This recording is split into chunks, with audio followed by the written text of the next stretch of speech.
करून आज आपण 1 किलो डाळींचे पापड करतोय।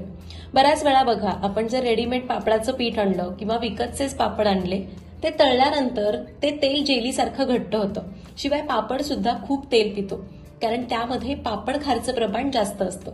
आज आपण घरीच मसाला करतोय त्यामुळे त्यामध्ये वापरले जाणारे मसाले पापड खार याचे योग्य प्रमाण घेतलंय त्यामुळे आपल्याला पाहिजे तसा पापड तयार होतो। त्याचबरोबर पापडाला वास येऊ नये, जाळी धरू नये, तुकडे पडू नये म्हणून साध्या साध्या टिप्स सांगितल्यात। या पद्धतीने पापड केला तर नेहमी असाच पापड करा। रेसिपी सोपी आहे, चला करूया। नमस्कार, सरिताज किचन मध्ये आज आपण अजून एक वाळवणाचा पदार्थ करतोय ते म्हणजे डाळीचे पापड। पापड हे उडदाच्या डाळीचे मुख्यत्वे करून केले जातात किंवा फक्त मुगाच्या डाळीचे पापड सुद्धा केले जातात किंवा मिश्र डाळींचे पापड केले जातात। इथं मी तुम्हाला मिश्र डाळींचे पापड करून दाखवणार आहे।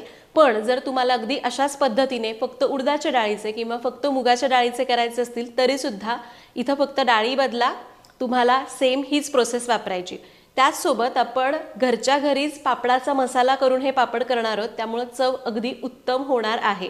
कारण बऱ्याचदा काय होतं आपण डाळी तर घेतो, दळून वगैरे आणतो, पण बाहेरचा पापड मसाला वापरला तर आपल्या चव आपल्या हातामध्ये नसते कारण तो मसाला ऑलरेडी तयार असतो, त्याच्यात सगळ्या चवी ॲड केलेल्या असतात। आज आपण घरीच पापड मसाला करतोय। तर हे पापड करत असताना बऱ्याचदा काय होतं ना की पापड असे नीट फुलत नाही किंवा खूप काळपट होतात किंवा तळल्यानंतर लालसर होतात। तसं होऊ नये म्हणून सगळ्या पदार्थांचं अगदी योग्य प्रमाण दिलेलं आहे, व्यवस्थित पद्धत सांगितलेली आहे। त्यामुळे पटकन व्हिडिओला लाईक करा। तुम्ही सुद्धा पहिल्यांदा जरी हे पापड करत असाल तरी सुद्धा ते चुकणार नाहीत। आणि जर तुम्हाला रेडीमेड पापड मसाला वापरून हे पापड करायचे तर ते कसे करायचे ते सुद्धा या व्हिडिओमध्येच तुम्हाला सांगेन। तर इथं मी घेतली अर्धा किलो उडदाची डाळ। तर हे बघा इथं मी गोटा उडदाची डाळ घेतली, तुम्ही साधी पांढरी उडदाची डाळ घेतली तरी पण चालेल। तर अर्धा किलो उडदाची डाळ आणि अर्धा किलो पिवळी मूग डाळ घेतली किंवा जर तुम्हाला फक्त उडदाची डाळ घ्यायची तर 1 किलो संपूर्ण ही डाळ घ्या। मुगाची डाळ घ्यायची तर संपूर्णपणे 1 किलो मुगाची डाळ घ्या किंवा तुम्हाला वाटलं की पाऊण किलो उडदाची डाळ हवी आहे, पाव किलो मुगाची डाळ हवी आहे तसं पण चालेल।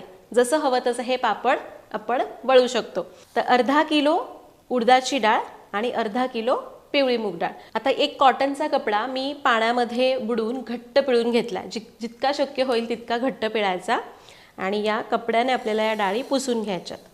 पहिल्यांदा तुम्ही हवं तर चाळून घ्या कारण उडदाची आणि मुगाच्या डाळीला ना खूप जास्त पावडर असते। तर याला आपण कापडाने पुसून घेऊ किंवा तुम्हाला पाहिजे तर तुम्ही या डाळी स्वच्छ